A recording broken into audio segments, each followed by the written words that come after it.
brave inhabitants of the Caucasus, guardians of the Golden Fleece, the world's best winemakers and noble lovers of feasts.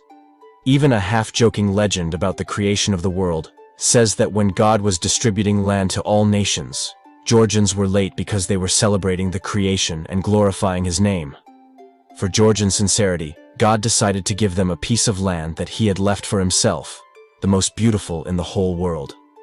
Georgians call themselves Kartvelobi, or Kartvels, and the country is called Sakartvelo, which means the country of the Kartvels. Persians called the inhabitants of Georgia wolves in pre-Christian times, and Georgia was called Gurjistan in Persian, the country of wolves. From Arabic, the country of the unyielding, stubborn. In Latin, Georgia is the name of Saint George, the victorious. Most representatives of the nation live in Georgia. The country is located in western Transcaucasia and is washed by the Black Sea. The capital of the state is the city of Tbilisi. Georgians make up approximately 87% of the country's population. There are a number of ethnographic groups among the nation, differing among themselves by regions of residence, dialects, languages, and partly by elements of culture and traditions. The number of members of the nation worldwide is more than 6 million.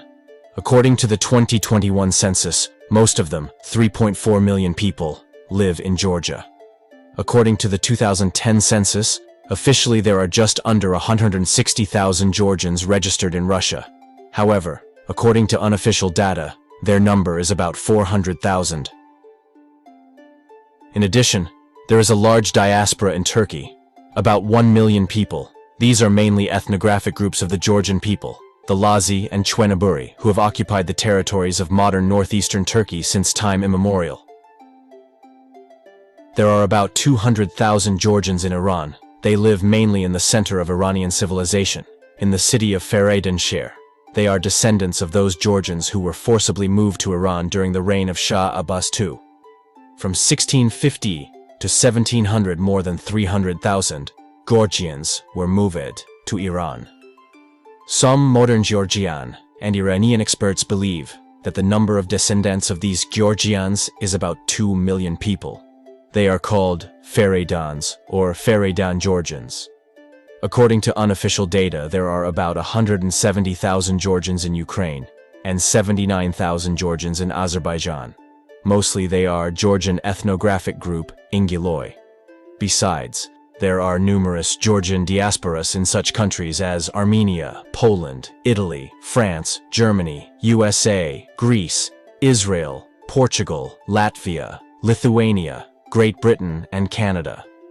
The vast majority of Georgians are Orthodox Christians. Although about 20% profess Islam, these are mainly Georgian ethnographic groups, the Lazi, Chweneburi, Ingiloites, and Fereydans, as well as partly Georgians of Ajara. Georgians were among the first to embrace the Christian faith. According to beliefs, it was brought to the region by the Apostle Andrew I called. Most of central Georgia fully accepted the faith in the then 4 centuries. The year 319 is most often mentioned. In western Georgia, Christianity finally took root only by the 5th century. In general, Georgia is the first Orthodox and second Christian country in the world. The church in Georgia is autocephalous, i.e., independent and fully autonomous. It managed to achieve this in the XI century. It is valuable that the people managed to preserve their religious identity despite numerous invasions by Islamic states. For example, in the Middle Ages, all of Georgia's neighbors were of the Muslim faith, and the country had virtually no connection with the Christian world.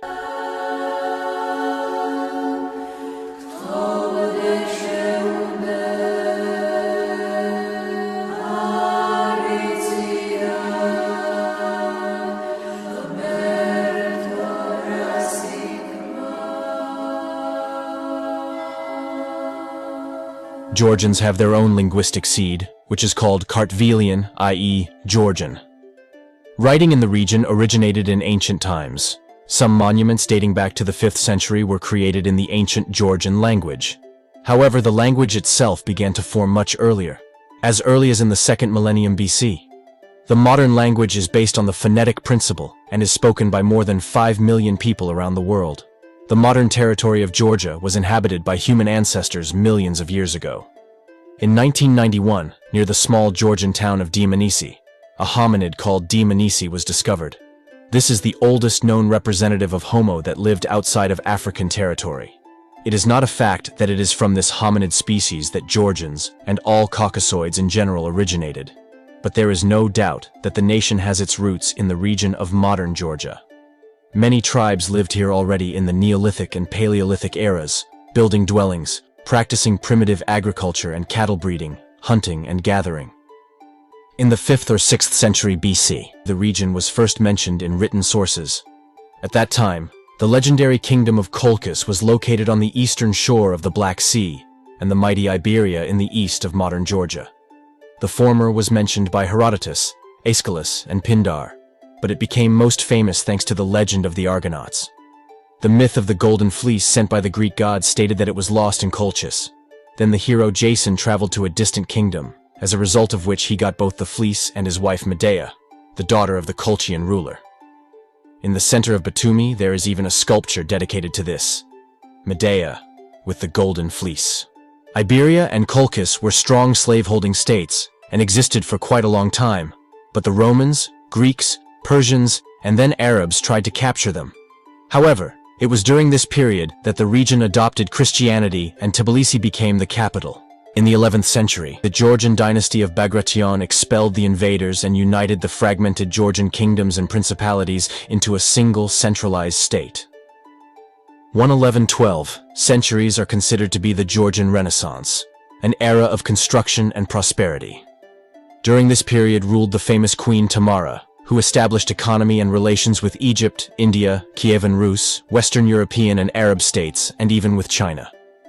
The political power of the country was based on highly developed agriculture and flourishing urban economy, crafts, trade.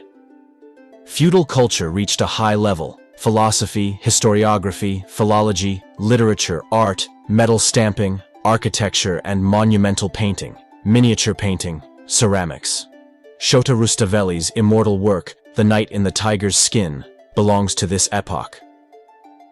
After the death of Queen Tamar, first the Mongols and Jalal ad-Din, then the 8 devastating invasions of Timur-Leng, and later the invasion of the Ottomans, led to the decline of the Georgian kingdom. As a result, the fragmented Georgian kingdoms and principalities were incorporated into the Russian Empire in the 18th century. After the October Revolution, the Georgian Democratic Republic was established, but it soon became part of the Soviet Union. After the collapse of the Soviet Union, inter-ethnic conflicts with Apsua Abkhazians and Ossetians with Russian support began in the country, which led to the temporary secession of the historical regions of Abkhazia and the so-called South Ossetia. Medieval Jerusalem chronicler Jacques de Vitry wrote, "There are still in the East Christian people called Georgians, a warlike and fearless people." Figmar 23:25. They are brave warriors, strong in body and firm in faith. Even the small number of Georgians inspires fear in their enemies. Many times they have caused great damage to Persia, Media, and Assyria, near whose borders they dwell, always surrounded by tribes of infidels. These people are called Georgians, because they worship and honor Saint George, whom they have chosen as their patron saint, and have inscribed his image on their banners, which they carry during battle. They honor Saint George above all other Christian saints.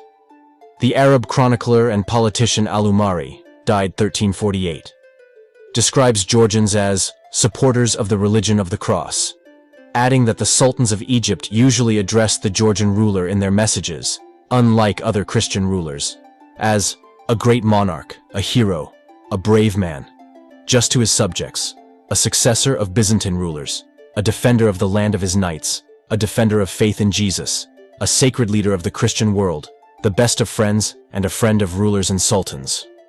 For their part, Georgian rulers emphasized their role as defenders of the faith by placing on their coins the inscription, Sword of Faith, or Defender of the Lord, even in Arabic and Persian. Another patriarch of Jerusalem, the Orthodox Dorotheus I, wrote that, "The pious rulers of Iberia have always been the defenders of the sacred Holy Sepulchre." And the dying great Iranian Shah Abbas, too, said, "Only 2 enemies I leave unbroken, It is death and the Georgian people.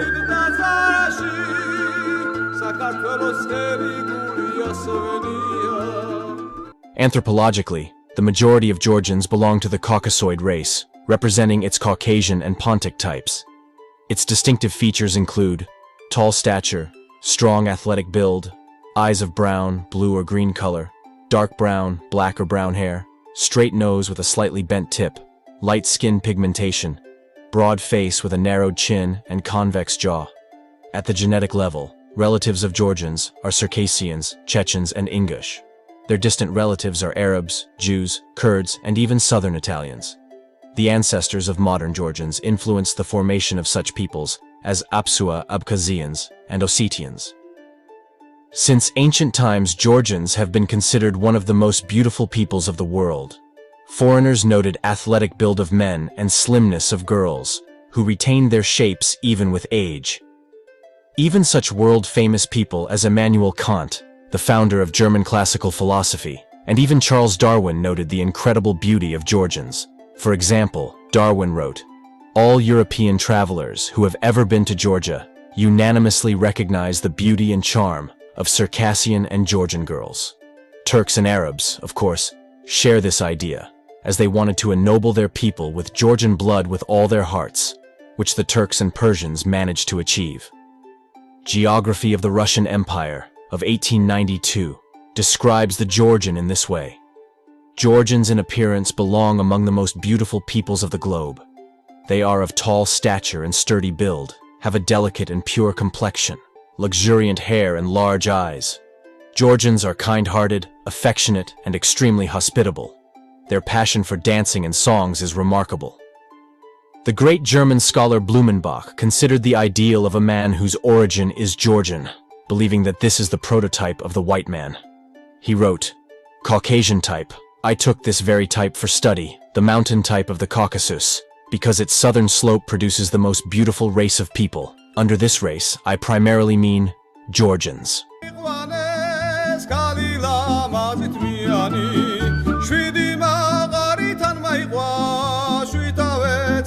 Winemaking has always played a special role in the life of Georgians. Some researchers believe that it was the ancestors of the Kartvelians who were the first in the world to learn how to make wine. And in general, it is Georgia that is called the birthplace of wine, as the most ancient wine vessels with imprints of grape leaves of the past geological epochs were found on the territory of Georgia. Besides, the word wine itself is of Georgian origin. No feast is without wine in Georgia. They are obliged to treat guests and make it for their own use. Georgia is the homeland of gourmets, and Georgian cuisine is rightly considered one of the best in the world. Such Georgian dishes as khachapuri, shashlik, khinkali, satsivi, churchkela, suluguni, and many others are known all over the world. Exotic crops are grown in Georgia: laurel, tobacco, citrus, tea. It is not for nothing that in Soviet times Georgia was called the main one for holidays. It provided the country with tangerines and oranges for New Year's Eve, and wine, tobacco, and tea for other holidays. Georgians love and honor women very much. Even in the early mythology, the sun was female, as well as in the beliefs of ancient Georgians' Colchis. Many deities had female gender. For example, goddess Nana was considered to be the begonia of the earth and the mother of all people. In many ways, a little later, the attitude towards women was influenced by the famous Queen Tamara, and before that in the 4th century Saint Nino, who is the Christitalitsa of Georgia, and who was one of the first to bring Christianity to the country of Georgians. The mentality of Georgians since ancient times was based on the veneration of elders. They preferred to live in large kinship communities, the number of which could reach 100 to 150 people. Patriarchal way of life flourished in the family, and after marriage, a bride went to her husband's house.